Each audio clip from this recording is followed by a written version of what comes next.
So, 16 years ago, it's been the talk of Twitter. This is one of those things, if you're on Twitter, you get it. You are sick of this. You've had this all day, you're like, oh my God, don't talk about this. Whereas if you're in the vast majority of the general population and don't live your life like us journalists with your head in our phone, it may have escaped your attention that it's 16 years ago since this, Jojo. Forward it goes again by Kinsella. Quinn heads on. Oh, surely this time for Keane. And Ireland do it! Robbie Keane, in the second minute of stoppage time, has scored the equaliser. Look at these scenes. Just look at these scenes. And you can't say they don't deserve it. Oh, these scenes. And we deserved it as well. Yeah. After a lot of pressure in that second half. Mick McCarthy's jaw dropping in the celebration. Well, it's the head and then another head. Hesitating. Alex Ferguson was prone to do a bit of the old involuntary and then heading. but you just saw his mouth sort of open as like, this is actually really happening. And then sort of a vacant jog in the celebration as well. He sort of runs and it's like a guy going the wrong way around a roundabout for a minute, like, you know.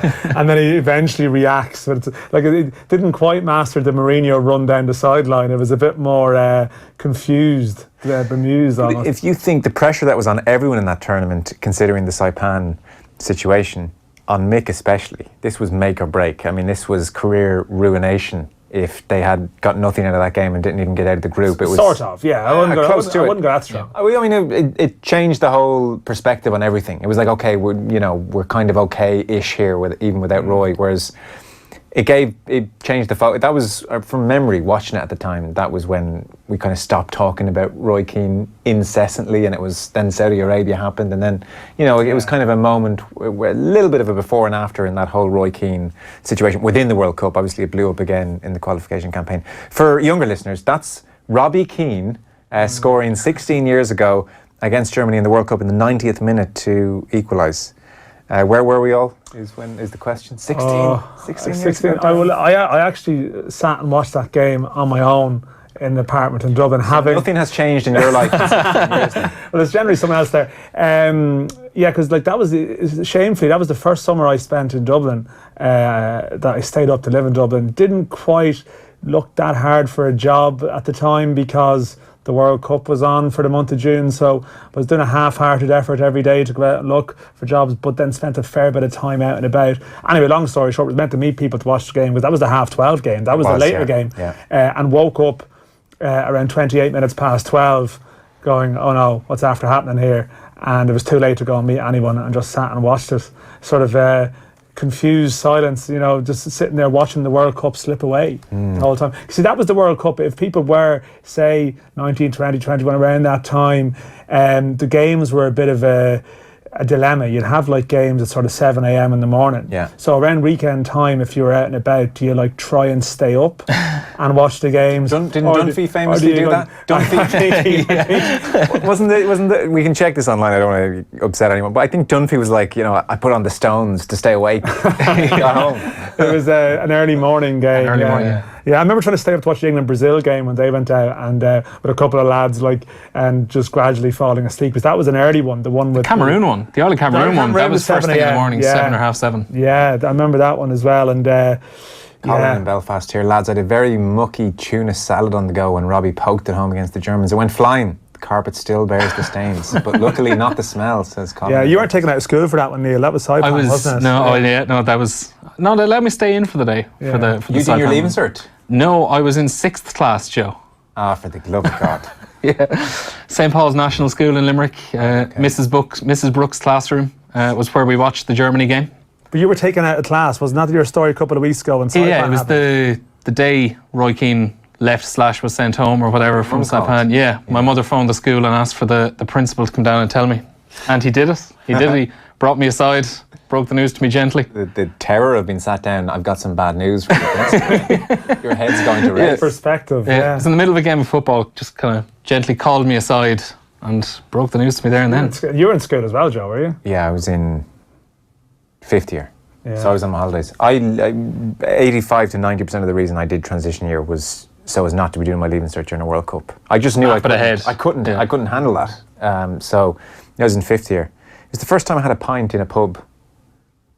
During that competition? During that game. During the game? Germany game. Yeah. Like actually served in an empty GAA club with two mates. So Robbie Keane's goal was historic in more ways than one. Yeah, but like, well, you had 1 point and went home. I mean, still the same 16 years later, isn't it? But That is great banter. But the memory I have with those half-12 games is, I mean, that was a high, and I was just felt like I've missed out on this. Town's probably nuts, and here I am here. Yeah. But the Spain game, of course, which was the half-12 as well, Yes. and I remember watching that up in the Portobello, and so the game's over around 3 o'clock, Ireland knocked out in penalties, and just walking the streets, and there's all these sort of zombies walking the streets, totally depressed. But at 3 o'clock in the afternoon, I just remember knocked out of the World Cup. The Spain day as well was amazing. I was watching that in the same pub where I had been served before. Your second point. Yeah.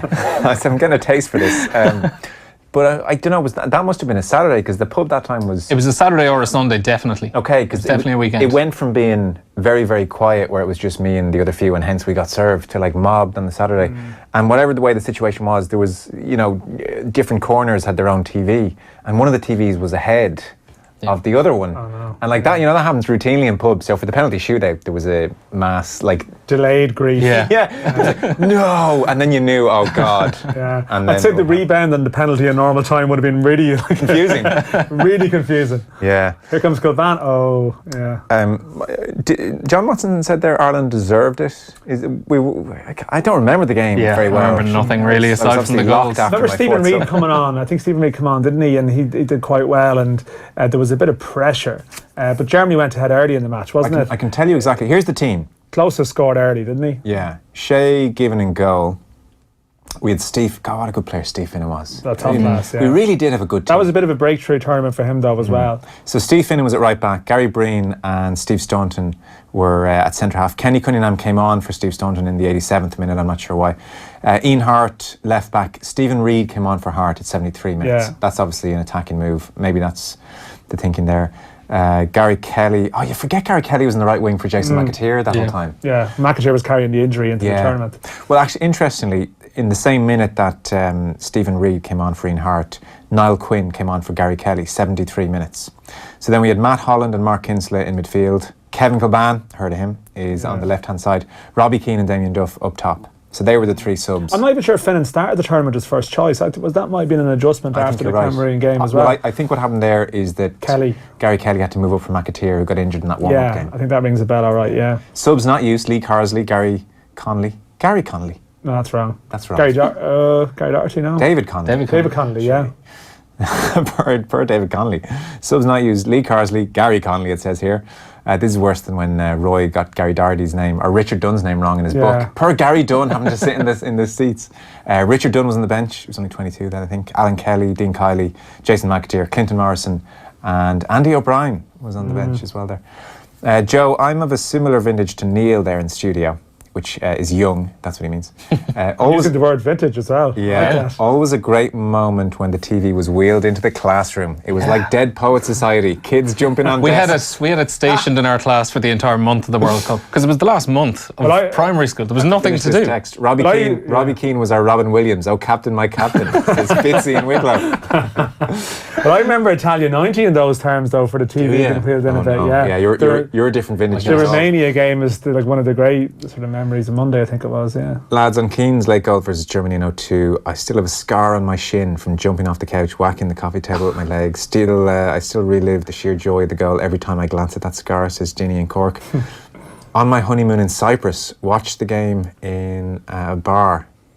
Great day. Yeah, well, I mean, it was, God, it's such a pity we're not at the World Cup, really, when you think back. It just brings it home, yeah. You've seen this, the History Channel have turned into a series of World Cup documentaries now. Yeah. Very good. Oh, fantastic, yeah. My TV is on the blink, so for the last few days, I haven't been able to watch TV for the first time in probably 25 years of my life. And I have to say... Therapeutic. It is terrible. Oh, really? I have nothing to do.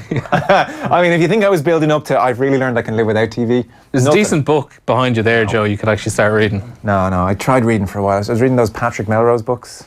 Right. But my attention span has just gone to pot. Yeah, I know. It's reading the same line 18 times. Yeah, you can sort of download, watch stuff, like, you can... No, doing a bit of Netflix. Yeah. I watched Howard Stern with David Letterman. But the History Channel is turning, for people who maybe not be aware, it's turned into a World Cup channel for 24/7 for a couple of weeks. Now, there's a bit of filler now. You know, the odd Premier League years has managed to slip in, but there's a couple of great documentaries on Italia 90 in particular.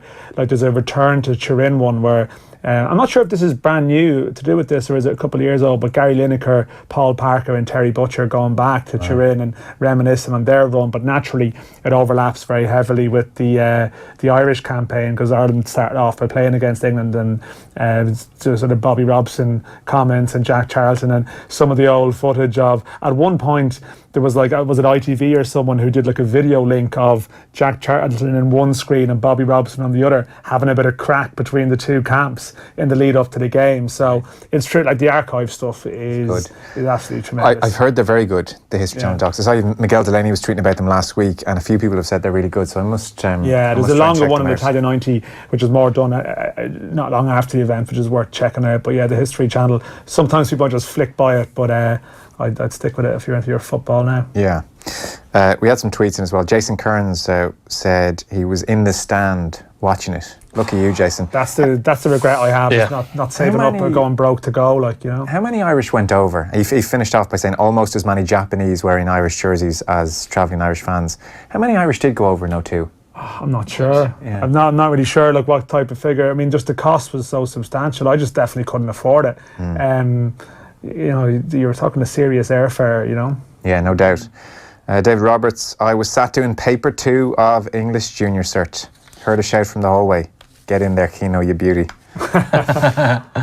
He claims, although I don't believe this, the rest of the exam I continued to write about how amazing Robbie Keane was. Was he on the paper that year? I'm not sure, David. I failed English. Then maybe he did. Come results night, but I didn't care. I don't care. Come on, is that true? Who cares? Who cares? Roll with the story, Joe. Okay. Doing English paper 2 when the goal went in, says Robert Giles.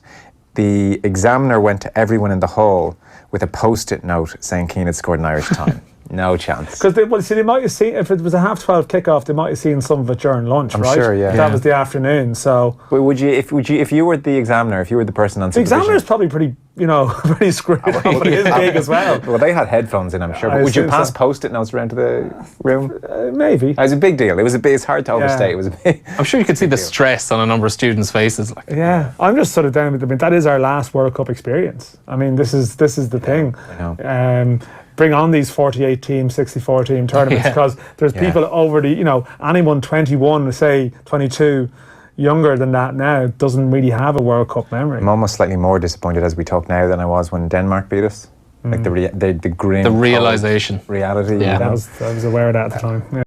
Hey, hope you enjoyed that latest offering from Off the Ball. If you want to subscribe, and you should, check out just up here. All our latest stuff is just down here. Generally, knock yourself out.